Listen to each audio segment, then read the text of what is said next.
আসসালামু আলাইকুম। সবাইকে স্বাগতম ও শুভেচ্ছা।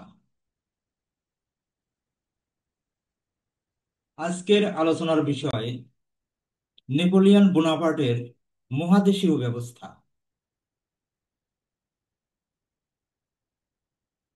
আধুনিক বিশ্বের ইতিহাসে নেপোলিয়ন বোনাপার্টের মহাদেশীয় ব্যবস্থা ছিল একটি গুরুত্বপূর্ণ ঘটনা।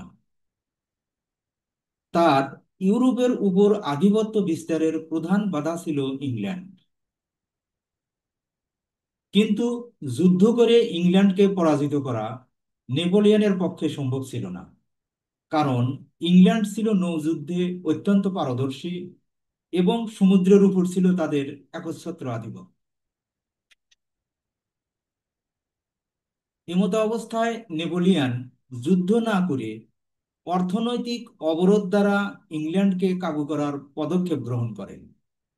নেপোলিয়নের এই অর্থনৈতিক অবরোধই ইতিহাসে মহাদেশীয় ব্যবস্থা বা কন্টিনেন্টাল সিস্টেম নামে পরিচিত। এ ব্যবস্থার দ্বারা তিনি ইংল্যান্ডকে অর্থনৈতিকভাবে বন্দী করেন।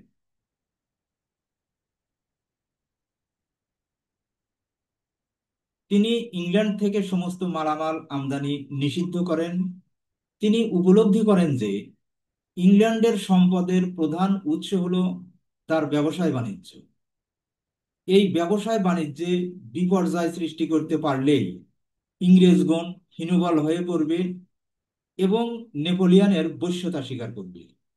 এ চিন্তা ভাবনা থেকেই তিনি ইংল্যান্ডের বিরুদ্ধে মহাদেশীয় ব্যবস্থা গ্রহণ করেন।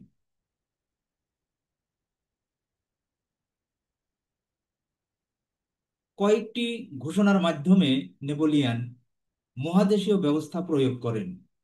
1806 সালে তিনি বার্লিন হতে ইংল্যান্ডের বিরুদ্ধে যে নির্দেশনামা ঘোষণা করেন তাই ইতিহাসে বার্লিন ডিক্রি নামে পরিচিত। বার্লিন ডিক্রিতে বলা হয়, এক, সমগ্র ব্রিটিশ দ্বীপপুঞ্জকে অবরোধ করা হলো। দুই, ফরাসি বন্দরগুলোতে ব্রিটিশ জাহাজ বা তার উপনিবেশ হতে কোনো জাহাজ প্রবেশ করতে পারবে না। তিন, যদি ইংল্যান্ডের কোনো মাল অন্য দেশের জাহাজ মারফত নামানো হয় তবে তা বাজেয়াপ্ত করা হবে। বার্লিন ডিক্রির প্রত্যুত্তরে ইংল্যান্ড 1807 সালের জুলাই মাসে ওয়ার্ডার্স ইন কাউন্সিল নামে একটি নির্দেশনামা ঘোষণা করেন।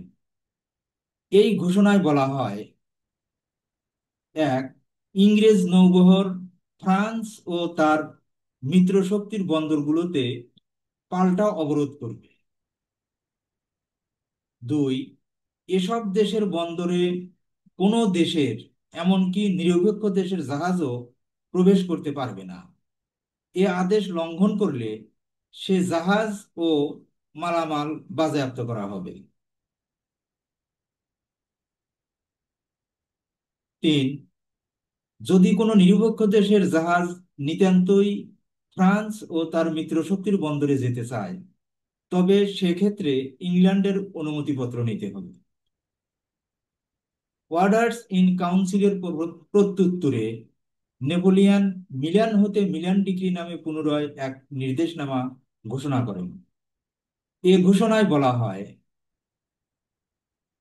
যে সকল জাহাজ মিত্র অথবা নিরপেক্ষ যে দেশেরই হোক না কেন, অর্ডার্স ইন কাউন্সিল অনুযায়ী ইংল্যান্ডের কাছ থেকে অনুমতিপত্র বা লাইসেন্স নিলে তাদের যে কোনো বন্দরে বা সমুদ্রের বুকে ব্রিটিশ সম্পত্তি হিসেবে গণ্য করে ফ্রান্স বাজেয়াপ্ত করবে।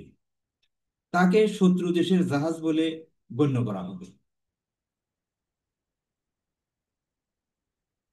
এরপর ওয়ার্ডস এবং কন্টেনব্লু ডিক্রি জারি করে ব্রিটিশ পণ্যদ্রব্য বল প্রয়োগ করে শুধু আটকই করা হতো না, বরং প্রকাশ্যে আগুনে পোড়ানো হতো।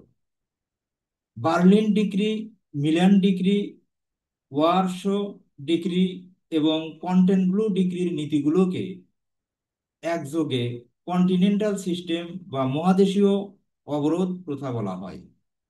এ ব্যবস্থার মাধ্যমে ব্রিটেনের ব্যবসা বাণিজ্যের প্রতিরোধ করতে নেপোলিয়ন সর্বাত্মক চেষ্টা করেন।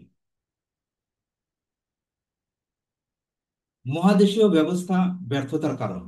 যে সকল কারণে মহাদেশীয় ব্যবস্থা ব্যর্থ হয় সেগুলো হলো: এক, ইংল্যান্ড সামুদ্রিক বাণিজ্যে অপ্রতিদ্বন্দ্বী হওয়ায় ইউরোপের সুদীর্ঘ উপকূল পাহারা দেওয়ার মতো উপযুক্ত নৌবল নেপোলিয়নের ছিল না। দুই, ব্রিটেন এতই প্রবল ছিল যে ব্রিটেনের ব্যবসায় বাণিজ্যে বিপর্যয় সৃষ্টি করার সাধ্য ফ্রান্সের ছিল না। তিন, ইউরোপে ইংল্যান্ডের শিল্পজাত পণ্যের প্রচুর চাহিদা ছিল। এই চাহিদা পূরণ করা ফ্রান্সের পক্ষে সম্ভব ছিল না। চার, নেপোলিয়নের মহাদেশীয় ব্যবস্থার ফলে ইউরোপের বিভিন্ন দেশে এক অর্থনৈতিক সংকটের সৃষ্টি হয়, যার ফলে ওই সকল দেশে নেপোলিয়নের বিরুদ্ধে তীব্র অসন্তোষ দেখা দেয়। পাঁচ, ব্রিটিশ পণ্য চোরাপথে বিভিন্ন দেশে রপ্তানি হতে থাকে। রাশিয়াও প্রতিশ্রুতি ভঙ্গ করে অবৈধ বাণিজ্যে লিপ্ত হয়। ছয়, নেপোলিয়ন নিজেও গোপনে ইংল্যান্ড হতে তার সেনাবাহিনীর জন্য বুট জুতা আমদানি করতে বাধ্য হন। এভাবে তিনি নিজেই মহাদেশীয় ব্যবস্থা ভঙ্গ করেন।